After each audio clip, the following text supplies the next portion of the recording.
Chapter 20. Nowhere to stomp to. The index cards and envelopes I found in my mom's house, which doubled as the treadmill room and tripled as the guest bedroom and quadrupled as the place where we dumped all the holiday stuff and anything else we didn't have a place for. Angelina's room had a glue stick, and there were a pair of scissors in the kitchen drawer. Now all I needed was a place to work. My bed wasn't a great place to cut and paste. Alexis was in there using my bedpost for a ballet bar again and playing her music too loud. The kitchen table would have been perfect, but Angelina had turned it into a pony barn. She used the paper shredder in Mom's office to make hay again, and it was scattered all over the floor. I went to the living room instead, where Mom and Dad were watching something with knights and swords on TV. Dad paused the show they were watching as I came in. "What's up, kiddo?" "Just school stuff," I said. I set my things down on the coffee table and settled in. "Oh, I'm sorry, hun. We need you to find someplace else to work tonight," Mom said. "We're watching something you're not old enough to watch yet." "And where do you expect me to go?" I wanted to ask them. "Alexis has turned my room into a ballet studio, and Angelina has turned the kitchen into a stable." I sighed heavily instead. I snatched up my things as angrily as I could and stomped into the kitchen. "I need the kitchen table," I told Angelina. "Nay," she said. I plunked my things down on the table. "You're just playing. I have a school project to do," I told her. "Nay," Angelina said. I pulled out a chair and sat down, messing up her piles of shredded paper. No, I was here first, Angelina screamed. She grabbed the chair I was sitting in and yanked on it. When she couldn't move it, she tried pulling me by the arm out of the chair. "Let go, I am working." You're ruining it.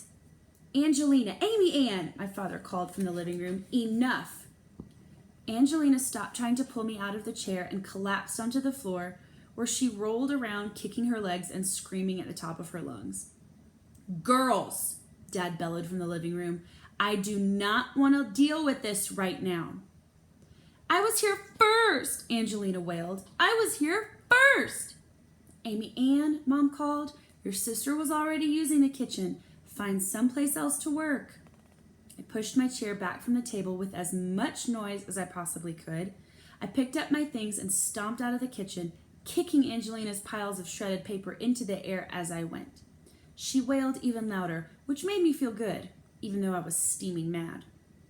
I still needed somewhere to work.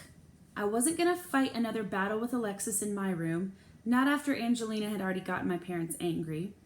And I needed more room than my old hideout, the bathroom. Angelina's fit and my parents yelling at us had woken the dogs and sent them scurrying into the hall, nubby tails down and unhappy. They didn't like it when we yelled, and they were looking for a place to hide, just like I was. Flotsam and Jetsam followed me into Mom's office.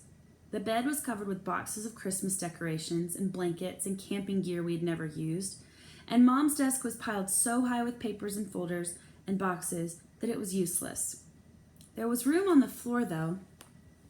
I plopped down with as much frustration as I could and spread out my envelopes and note cards, which Flotsam and Jetsam proceeded to step all over.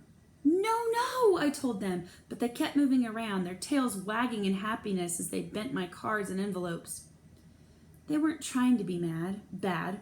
They were just trying to get as close to me as possible. And since I was on the floor, they thought I was down there to pet them and play with them.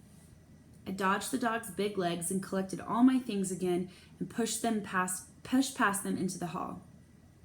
There wasn't a single place to work in this house. I stomped through the kitchen again, where Angelina eyed me warily from underneath the table. I didn't even bother kicking her shredded paper. I went straight to the back door and outside, where it was raining. I dashed to Mom's car and jumped into the front passenger seat. There was no flat space to glue, and the car still smelled like sour milk, but at least I could work there in peace. If only I could drive. Then I would have started the car and driven far, far away from there. I ran the back of my arms across my eyes, and I couldn't tell if I was wiping away rain or tears.